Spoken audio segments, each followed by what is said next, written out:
Olá, tudo bem? Estamos recebendo na TV Câmara o Coronel Daniel Rodrigueiro, secretário de Trânsito e Mobilidade Urbana de Penápolis. Tudo bem, Coronel? Seja bem-vindo à TV Câmara.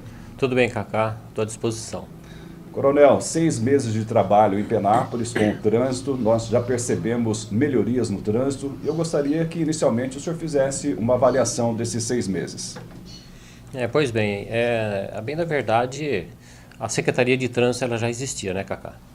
E ela foi implementada como Secretaria de Trânsito e Mobilidade Urbana. Esse foi um aditivo acrescentado na nova Secretaria em função de uma lei federal que instituiu as diretrizes de mobilidade urbana no Brasil. Então agregou-se a denominação Secretaria de Trânsito a mobilidade urbana. Então hoje não se fala mais somente em trânsito. Hoje você fala trânsito sobre a perspectiva de mobilidade urbana.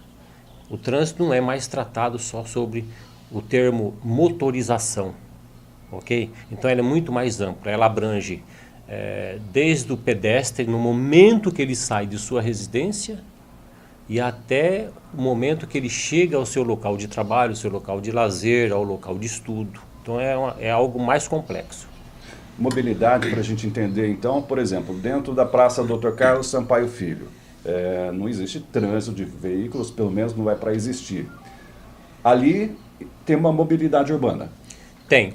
Mobilidade urbana é uma denominação nova que surgiu no país, muito embora a lei federal ela já estava no Congresso há 16 anos e ela foi sancionada o ano passado. Então, mobilidade, para todos nós entendermos, é a forma de como as pessoas... Deslocamento.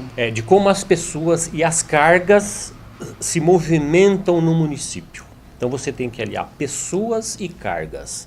E dentro desse contexto, você vai avaliar os vários modais de deslocamento. Por exemplo, desde o deslocamento a pé, deslocamento de bicicleta, deslocamento com moto, de carros, de ônibus, de metrô, de navios. Você vai aumentando todo esse sistema. E todos esses modais de transporte, eles têm que estar harmonicamente interligados para que as pessoas se sintam confortáveis e chegam aos seus locais de destino com facilidade, com segurança, com rapidez, né? E autonomia, isso que é mais importante. Coronel, o senhor é penapolense, comandou a polícia no estado de São Paulo inteira, muito experiente na área de segurança pública e também de trânsito. Cito que é penapolense porque o senhor esteve fora da cidade, né? E por várias vezes manteve residência aqui em Penápolis, sempre aqui em Penápolis. Aí o senhor recebe a missão de cuidar do trânsito de Penápolis. Quando o senhor recebeu essa missão, assim, no primeiro momento o senhor falou, qual o principal fator a ser trabalhado em Penápolis, ligado ao trânsito? Isso, eu procurei junto à Polícia Militar, eles me forneceram um diagnóstico da cidade em termos de trânsito. Então eu solicitei à Polícia Militar que me fornecesse quais eram os cruzamentos, ou quais são os cruzamentos e as vias que mais estavam acontecendo acidentes de trânsito, para que a gente pudesse localizar esses cruzamentos, essas vias, e aí sim poder fazer algumas intervenções de imediato. Foi o que a gente fez, né? Nós fizemos um diagnóstico e nós verificamos que, por exemplo, o cruzamento da rua do Pereirinha com a Irmãos Buranello foi o cruzamento que maior índice de acidente. Aí eu já comecei a fazer uma intervenção lá. Por outro lado, qual que é a via em Penápolis de maior número de acidentes? É a estrada Irmãos Buranello, você está entendendo? Então, a partir disso, a gente já começou a fazer algumas intervenções nesses eixos, né? E tem outros cruzamentos, como o cruzamento da Leandro Ratisbona, né? Ali a Laide, né? Aliás, a Antonieta Vilela. A esquina do Big Mart. Do Big Mart, a esquina do Big Mart. Então, aí a gente já começa a fazer algumas intervenções vamos chamar assim, nesse doente, que é o trânsito da nossa cidade. Então eu vou pontualmente começar a fazer. Contrariamente de eu tratar o trânsito de forma holística, e eu não saber o que eu fazer, né? Então faço um diagnóstico, levanto e aí começo a fazer alguns tratamentos. É o que a gente está fazendo. E para ajudar nesse diagnóstico, vale lembrar também que houve o apoio do tiro de guerra. Sim, eu solicitei o apoio dos atiradores, o pessoal gentilmente nos atendeu, e foi muito importante a participação deles, né? E eles fizeram um trabalho de bastidor, ou seja, eu preciso contar, por exemplo, fazer uma estatística num cruzamento de quantos veículos passam naquele cruzamento para a gente fazer uma intervenção semafórica, por exemplo. Então há necessidade de você ter uma contagem de veículos, quantos veículos entram, saem, motos, carros, caminhões, carroças, bicicletas. Então tudo isso é planilhado. A partir daí, nós vamos ter condições de aplicar um remédio pertinente naquele local que vamos chamar assim, está doente, né? Com relação à estrada do Pereirinha ali, com o Irmãos Buranello, foi colocado o semáforo, né? Primeiro semáforo na sua gestão. Lembrando que o semáforo teve defesa também do vereador Nardão Sacomani. E após a instalação do semáforo, o senhor já tem assim informação que houve redução de acidentes? Tenho. Você veja só, Cacá, quando nós implantamos o semáforo, nós fizemos um acompanhamento de um dia. Eu fiz um acompanhamento de um dia pessoalmente,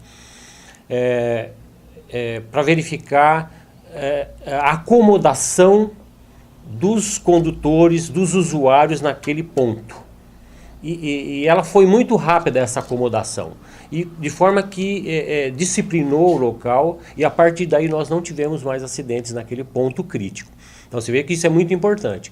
O semáforo é um equipamento que é colocado num cruzamento, que ele faz parte de um instrumento que você utiliza para facilitar a mobilidade urbana, entendeu? E ali realmente facilitou bastante, e até agora a gente não teve nenhum acidente. E o próximo semáforo já em fase de instalação na esquina do Big Mart. Lembrando que é um pedido, tem defesa também do vereador Jonas do Povo. Quando deve entrar em funcionamento esse semáforo? Nós já estamos em fase final desse semáforo. Eu quero crer que até o dia 18 agora a gente vai conseguir instalar esse equipamento lá. Só faltam uns prazos da CPFL, né, que é um prazo normal deles. E a partir de então a gente já coloca os grupos focais, vamos fazer um teste, né? E depois a gente faz um acompanhamento da acomodação dos usuários daquele local. Coronel, nós temos percebido uma diferença muito grande, e que bom que é para melhor, com relação à sinalização de solo. Como que está sendo feito esse trabalho?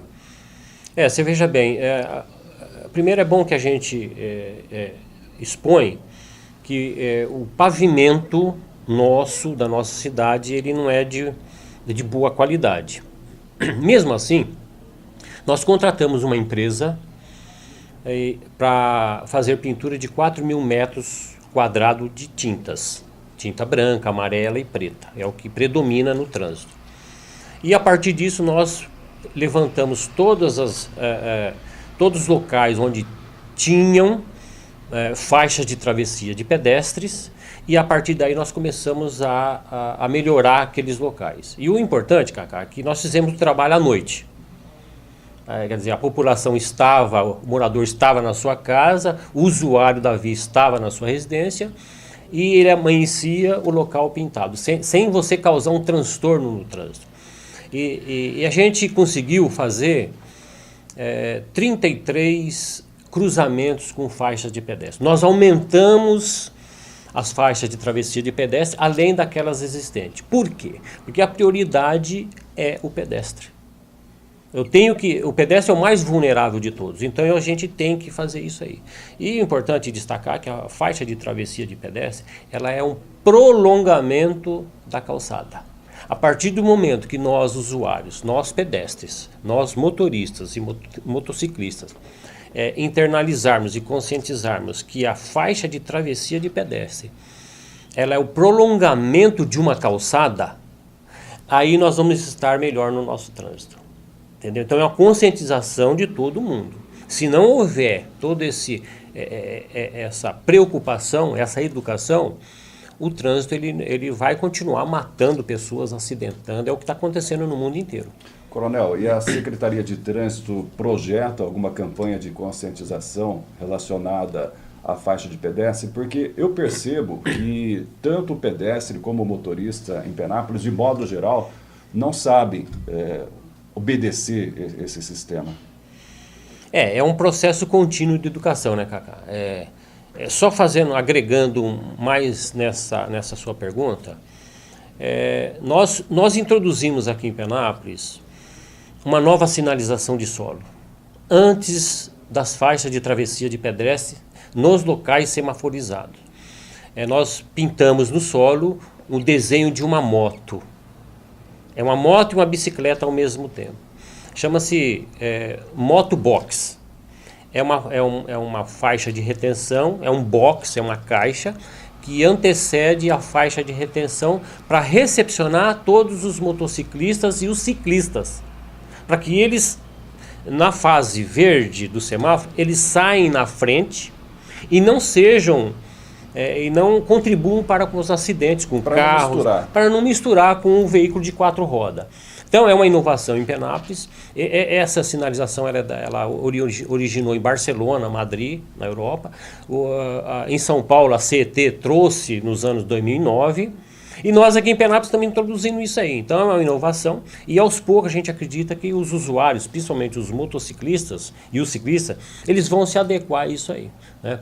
Agora, quanto a gente, nós temos que fazer um processo educativo constante para que as pessoas internalizem toda essa sinalização e elas façam o melhor uso desse equipamento que é a faixa de travessia de pedestre. Ela é a segurança do pedestre. Até porque tem cidades, no Brasil nem muitas, mais as cidades turísticas, mais fora do país, os países desenvolvidos, o pedestre colocou o pé na faixa, é lei. O motorista morre de medo de invadir. Será que a gente vai chegar no futuro? Olha, o nosso Código de Trânsito brasileiro, ele já prevê que o maior tem que cuidar do menor, ou seja, o veículo maior, mais possante, ele tem que cuidar do veículo menor. E o veículo menor, por sua vez, tem que cuidar do pedestre. Essa é a ordem de prioridade que o nosso código trata. Então, a gente sim vai chegar a uma situação que você colocou, mas nós temos que trabalhar muito no processo educativo das pessoas, para que elas entendam a necessidade dessa proteção ao ser humano. Quando você dá proteção ao ser humano, você está trabalhando com dignidade humana, viu? Isso é o mais importante, Cacá, que a gente tem que internalizar isso. E o trânsito, como todo mundo quer o espaço para si, ele gera conflito. Então é um processo de educação, de paciência, para que as outras pessoas avancem um pouco, o outro. É uma comunicação, não tem como a gente sair disso. E o senhor projeta um folheto educativo sobre o trânsito também, relacionado principalmente a essa nova sinalização do solo? Eu já idealizei um modelo, né, de quando você encontrar essa sinalização, o que fazer, né? Eu quero crer que daqui alguns dias vão ficar pronto, né?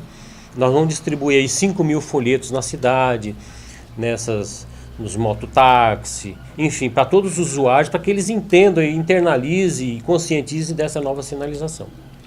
Coronel, 2 novos semáforos instalados, tem um terceiro sendo projetado por algum ponto crítico de Penápolis? Olha, assim, empiricamente, eu já tenho algumas ideias, mas eu gostaria de não me manifestar, porque eu quero trabalhar com dados técnicos. Nós contratamos uma empresa que ela vai elaborar na cidade um plano viário da cidade e um plano de mobilidade urbana. Você veja bem, são 2 planos. Um plano viário de sinalização e um plano de mobilidade urbana. Nesse plano viário da cidade, eles vão estar aqui e vão fazer contagens de veículo. Esse trabalho que eu tenho feito aqui isoladamente, eles vão fazer. Com grupos, com pessoas aí, já mais capacitadas, né? Com eles, porque eles são preparados para isso. E a partir disso eles vão apontar para a gente quais os cruzamentos que necessitam por exemplo, de um semáforo, de uma melhoria de sinalização de solo, de placa, e aí que a gente vai fazer a intervenção. Foi implantado neste ano em Penápolis a primeira ciclovia da cidade, foi recebida com muito sucesso, foi muito bem recebida pela população de Penápolis, na Marginal Santa Leonor, ali no Parque Santa Leonor. Ciclovia faz parte também do projeto para mais desenvolvimento? Faz, Cacá. Isso aí faz parte da mobilidade urbana. Quando você dá prioridade para o modo não motorizado, que é a bicicleta, você tá caminhando de acordo com as diretrizes estabelecidas pela lei federal que trata sobre a mobilidade urbana no Brasil. Tanto é que se Penápolis não fizer um plano de mobilidade urbana até ao final de 2015, Penápolis deixará de receber recursos federais, entendeu? Então isso é muito importante. Essa ciclovia que nós inauguramos ainda neste ano, ela foi alvo de publicação em revista do Congresso Nacional. Os caras lá ligaram para a gente aqui para saber como é que nós estávamos, o que a gente estava fazendo, porque eles ouviram isso aí. Então você vê que isso aí faz parte do contexto brasileiro. E é claro que Penápolis tem que caminhar nesse sentido. Nós temos essa ciclo, vamos projetar mais. Essa da Estrada Irmãos Buranero, vamos melhorá-la, entendeu? Para que as pessoas que moram nos nossos bairros, no Silvia Covas, por exemplo, lá no Pereirinha, eles usem o modo de transporte não motorizado que é a bicicleta. A nossa cidade é uma cidade de planície, eminentemente de planície. Então nós temos que implementar esse meio de transporte, porque as pessoas não usam mais a bicicleta para lazer só, ela usa para o trabalho, para a educação, para o estudo. O senhor pode citar uma possibilidade de um novo trecho para receber ciclovia em Penápolis? Olha, ainda não tenho um estudo finalizado nisso aí. Eu prefiro terminar esse plano, que essa empresa foi contratada, aí sim a gente vai direcionar e vai falar com mais propriedade onde a gente deve ou não deve colocar um ciclo. A dificuldade da ciclovia é que ela acaba impedindo um lado para estacionamento, então causa um estreitamento, né? Eu passo e eu vejo que seria muito bonito para a cidade, valorizaria, que é ali a entrada, Avenida Leandro Ratisbona de Medeiros. Porém, eu também entendo que ia causar transtorno com relação ao estacionamento. Essa com certeza é uma dificuldade, né, Coronel?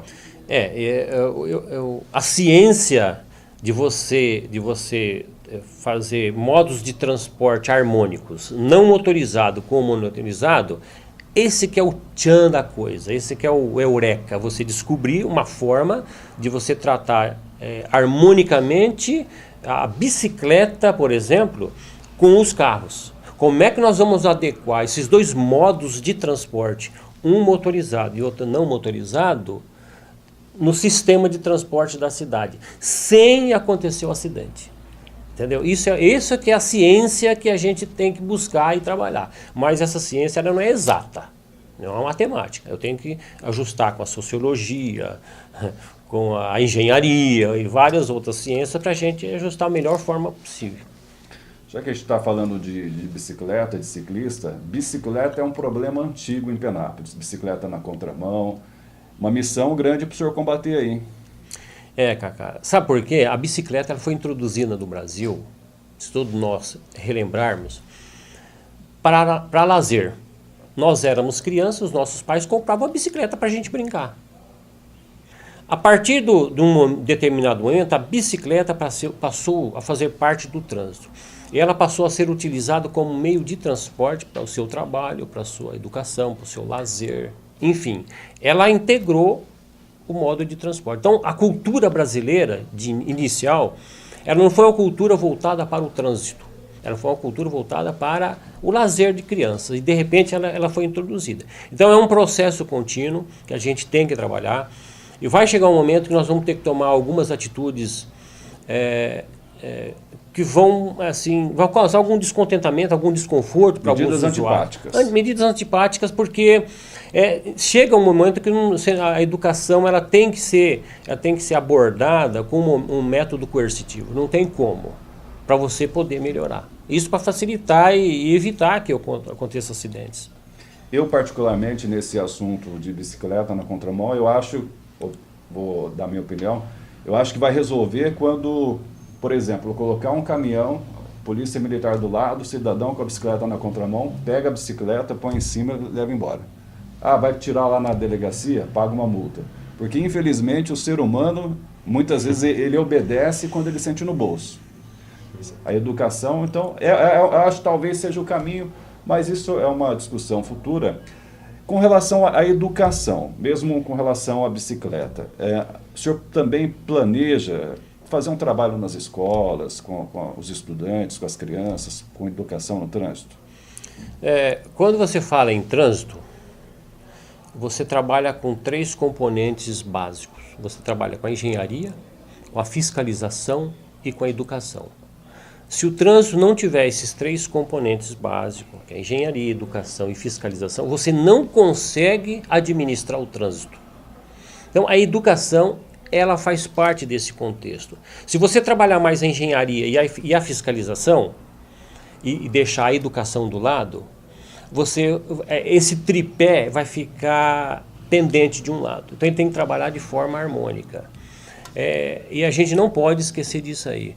Eu pretendo sim fazer alguns contatos com a nossa Secretaria Municipal de Educação, o professor Zeca, para a gente implementar nas nossas escolas municipais, em princípio, já uma semente, uma gota de instrução com os nossos professores, com os nossos alunos, para o trânsito. Isso aí é um processo constante na educação, não tem jeito da gente se safar disso. E a nova agora, a bicicleta motorizada, também deverá receber um questionamento do vereador Ricardinho para ampliar a discussão aí, que cuidados que podem ser tomados, disciplinar essa questão nova para Penápolis, pelo menos, que é a bicicleta motorizada. Nós temos a bicicleta, a chamada bicicleta elétrica, né? Ela o próprio CONTRAN já deu uma pequena normatização nela, ou seja, ela é comparada a ciclomotor. Mas deixou isso aí a critério dos municípios brasileiros administrarem. Eu já tenho na nossa secretaria uma cópia de um município cuja lei foi sancionada, né? Já regulando as bicicletas elétricas na cidade onde a gente buscou essa cópia. É claro que no momento que nós municipalizarmos o trânsito, aí sim eu acredito que é o momento para a gente começar a propor a regulamentação desse meio de transporte na nossa cidade. Porque ela requer uma série de procedimentos que necessita de uma estrutura melhor da nossa secretaria. E a municipalização do trânsito? Ela vai acontecer na nossa gestão, se Deus quiser. Isso aí não é possível. Penápolis, passaram-se 17 anos, desde 98, quando o nosso código foi sancionado, o nosso código de trânsito, e Penápolis não municipalizou, não estruturou a sua secretaria de trânsito. Então, e hoje nós estamos pagando pelo preço desse tempo todo. Em uma ocasião, a partir de 98, o código já permitia que os municípios municipalizassem o seu trânsito. Então nós temos várias cidades no nosso entorno, vizinhas, que estão com o trânsito melhor, porque já municipalizaram. O recurso arrecadado nas autuações e multas, elas retornam para o município, que são aplicadas no próprio trânsito. Então às vezes as pessoas vão imaginar, poxa, vai municipalizar o trânsito de Penápolis e eu vou ser multado. Vai ser multado aquele que for infrator da lei. Aquele que não for infrator, ele não tem que se temer. Entendeu? Esse aqui é o importante. E aquela pessoa que for multada, com certeza ela vai ter que pagar os tributos, vai mexer no bolso dela, aí ela vai ficar... Aí é que entra aquele tripé da fiscalização, entendeu? E hoje a fiscalização em Penápolis ela é feita pela Polícia Militar, entendeu? Porque nós temos um convênio com a Polícia Militar, feito em 2011, que permite que a Polícia Militar faça as autuações e multas municipais. Aí parte desse recurso ela vem para o município. É o que a gente está trabalhando. Mas para fazer essa municipalização, ela depende de uma estrutura também de processos administrativos que a gente tem que elaborar.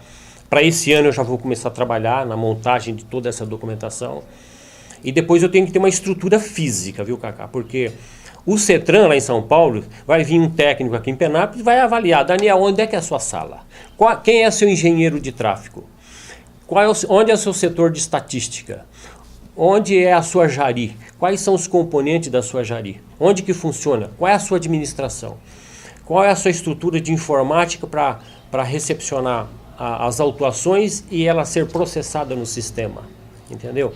Ele vai fazer uma vistoria. Se eu não tiver nada disso, se o município não tiver essa estrutura, com certeza ele não vai homologar a nossa petição, né? Então nós temos que ter sim essa estrutura para depois ser aprovada e a partir daí a gente já começa a caminhar com as próprias pernas. Só para reforçar o esclarecimento, hoje, sem a municipalização do trânsito, as multas feitas em Penápolis vão para o governo de São Paulo.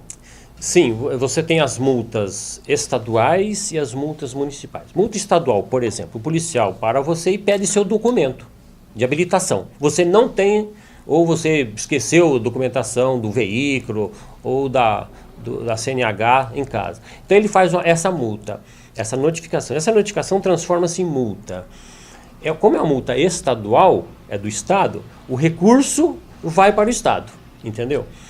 Vamos supor que você estaciona o seu veículo numa guia rebaixada, entrada de veículo. Ali é uma multa de estacionamento, que é de competência do município. O policial nosso, pelo convênio, ele vai lá e faz a notificação e transforma-se em multa. Metade dessa multa vem para o município e metade vai para o Estado, você entendeu? Quando nós tivermos um corpo de agentes próprios para fazermos essas notificações, e esse corpo de agentes próprio não necessariamente precisa ser uma guarda municipal ou um verdinho, um marronzinho, que seja lá a denominação que for dada nisso aí. Não é o momento para a gente discutir. Mas na hora que esse agente fizer a notificação municipal, esse recurso ele vem todo para o município. E é aí que a gente começa a reverter esse recurso para o próprio município, na sinalização, nas benfeitorias. Coronel, Rua São Francisco, centro de Penápolis, justamente ali no santuário onde seu pai pintou ali o São Francisco, né?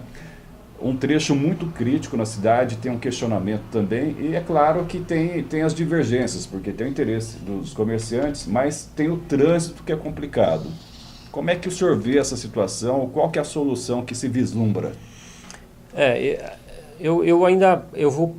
Eu vou ainda aguardar esse plano, a finalização desse plano, desse estudo, né? Mas aí nós temos, depois que eles me derem um parecer desse plano, nós temos que sentar junto com a população, com os comerciantes e ver o que eles querem dali, o que a cidade quer. Nós não podemos tomar uma decisão unilateral, viu, Cacá? O trânsito tem que ser decisões de todo mundo, democrática, todo mundo participando, porque todos usam o trânsito. Então é inadmissível que eu, Daniel, tome uma decisão e transforme, por exemplo, a Rua São Francisco em algo. Não é assim. Tem que conciliar a questão técnica com a parte cultural, comercial. Social, tudo. É isso que nós queremos, Então aí nós vamos fazer, com a anuência de todos. Aí, com certeza, o serviço sai melhor. Porque houve uma participação da comunidade, dos comerciantes, né? Então, o que Penápolis quer para ela? Todo mundo se reúne, a gente faz uma reunião, né, em qualquer local aí, né, e todos participam. Acho que esse é o caminho. E lembrar que o trânsito não é uma questão, não é um privilégio de Penápolis ter certas dificuldades, é uma questão mundial. É isso, porque tem aumentado o número de veículos, países muito desenvolvidos também buscam solução. No caso de Penápolis, nos países desenvolvidos, eu tenho visto algumas coisas, que a saída é investimento no transporte público. Tá? Penápolis, eu acho que ainda não tem essa característica, né, Coronel? Você tocou num ponto muito importante, que o trânsito ele é universal. Tanto é que a ONU, o ano passado, ela estabeleceu uma resolução determinando que a década até 2020, a meta é redução dos acidentes em 50% no mundo, não é em Penápolis. A partir do momento que o gestor de trânsito tem essa conscientização, que ele tem que trabalhar para a redução desses acidentes, eu estou trabalhando em consonância com a ONU. É um programa mundial. E o Brasil faz parte da ONU, então eu tenho que seguir essas orientações. Então, o que acontece em Penápolis, a gente tem essa pretensão de redução de acidentes e trabalhar nesse sentido. Mas é um trabalho contínuo, é árduo. Não vai falar que num piscar de olho, numa varinha mágica, a gente vai resolver os problemas. Necessita, sim, da participação de todo mundo, né? Por exemplo, eu estou finalizando esse ano uma estatística de ocorrências na nossa cidade. Até então, Penápolis não sabia quantos acidentes acontecem. A Polícia Militar tem seus levantamentos, o Corpo de Bombeiro tem seu levantamento. Então a gente está trabalhando junto com o Corpo de Bombeiro, com a Polícia Militar. Por que Corpo de Bombeiro? Porque o Corpo de Bombeiro ele vai nos resgates. E eles fazem uma ocorrência e lançam no sistema, que é o RAC. É o Relatório de Análise Crítica do Acidente. Então eu pego esse acidente do bombeiro e o acidente da Polícia Militar, essas ocorrências, eu junto e faço a estatística. Então eu já estou finalizando e eu posso adiantar para vocês que Penápolis tem 74%, olha só, Cacá, 74% das ocorrências de acidentes são envolvendo motos.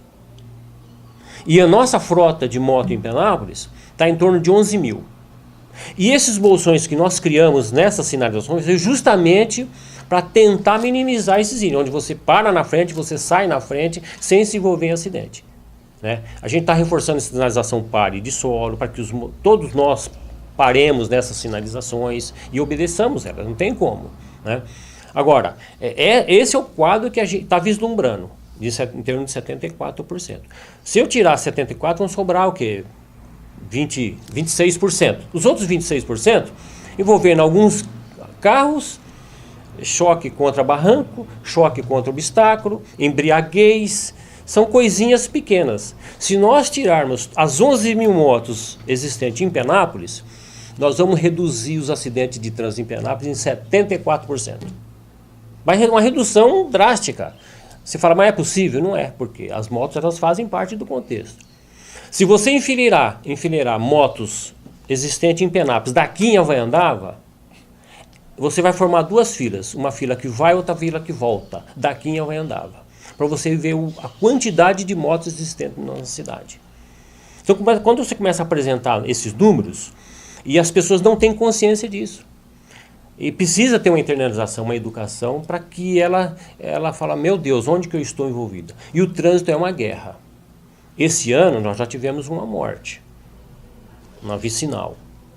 Só caiu e já morreu. Então não é inadmissível isso na nossa cidade. Até porque o motorista, o condutor de uma moto, acaba levando para o veículo o emocional, né? Às vezes ele sai do trabalho estressado, briga com a mulher e tal, então eu vou correr um pouco mais, vou avançar. Se eu tiver uma oportunidade de discutir com alguém no trânsito, é ali que vai ser minha válvula de escape. Então envolve o emocional, né? Isso é um fator agravante. Envolve porque o veículo passa a fazer parte do físico, como um componente, um agregado, né? É um apêndice da pessoa. Tanto é que quando você passa numa bacia, numa ondulação aí, e bate o kart do seu carro, do motor, naquele espaço físico, a gente mesmo fala, ai, né? Você dá um grito, ai, bati meu carro. Ou seja, como se você tivesse batido o seu corpo em alguma coisa. Então, quer dizer, o ser humano, ele absorve o material, que é o nosso carro. Tem mais, Cacá. Você vê, nós brasileiros, nós seres humanos, damos muito mais importância a um pavimento asfáltico para que o carro se deslize bonitinho, sem trepidações, sem nada, do que as nossas calçadas. As nossas calçadas têm obstáculos, têm intervenções, têm interferências, porque nós caminhamos a pé. Ou seja, nós damos muito mais valor à roda do meu carro, aos pneus do meu carro, do que aos meus próprios pés. Eu não consigo entender isso como ser humano. Eu estou tentando me entender, mas é difícil.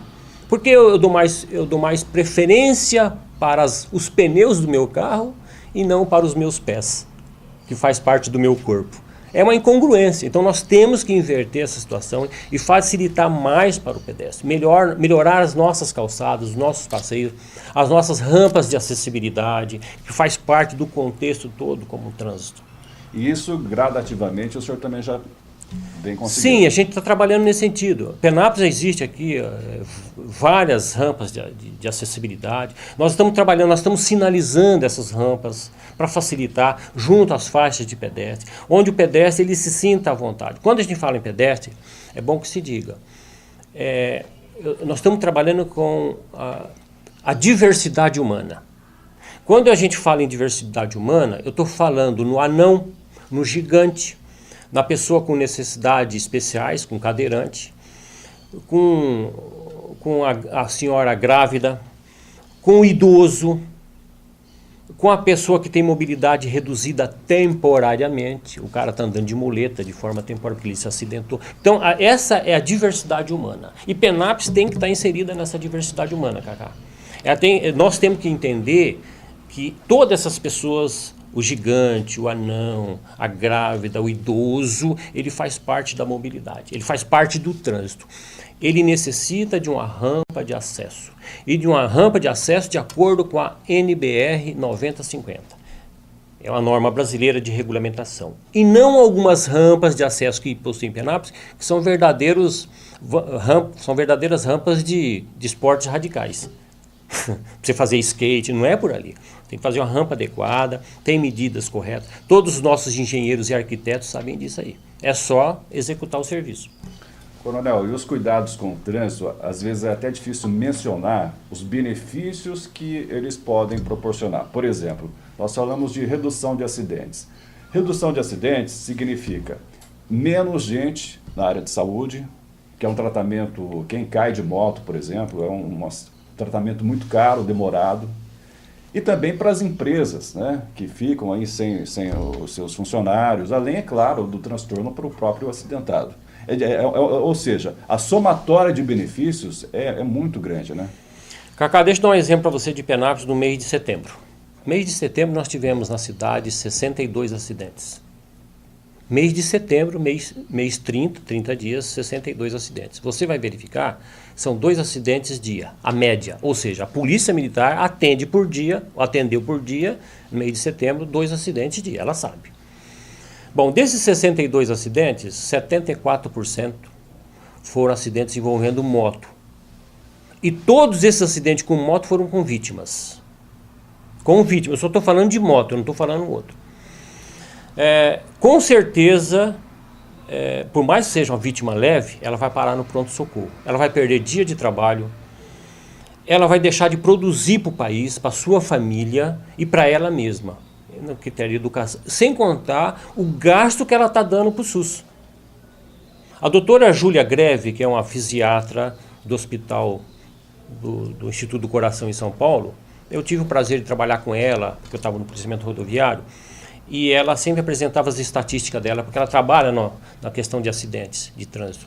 E recentemente ela fez um trabalho envolvendo motociclistas e acidentados. A média de gasto que ela apresentou, não é a área dela, era mais de cuidados médicos, mas ela buscou dados no SUS. Cada paciente que vai para uma UTI gasta em média R$400 mil. Essa é a despesa que um paciente tem na nossa UTI aqui em Penápolis ou outra coisa, vítima de acidente de trânsito. É uma guerra. É uma guerra que a gente tem que vencer num processo educativo, acompanhado com a engenharia, com a fiscalização e com a conscientização. Ou seja, investimento no trânsito é muito compensador e não há dúvida. Coronel, ponto muito repercutido na cidade, acho que em vários locais também, mas especialmente aqui em Penápolis, velocidade alta em determinado trecho, logo o cidadão quer lombada na rua da minha casa. E não é bem assim, lombada também tem os critérios para instalação e lombada nem sempre significa, o senhor pode falar melhor porque é um especialista, segurança, né? Pode ser até o contrário, não é isso?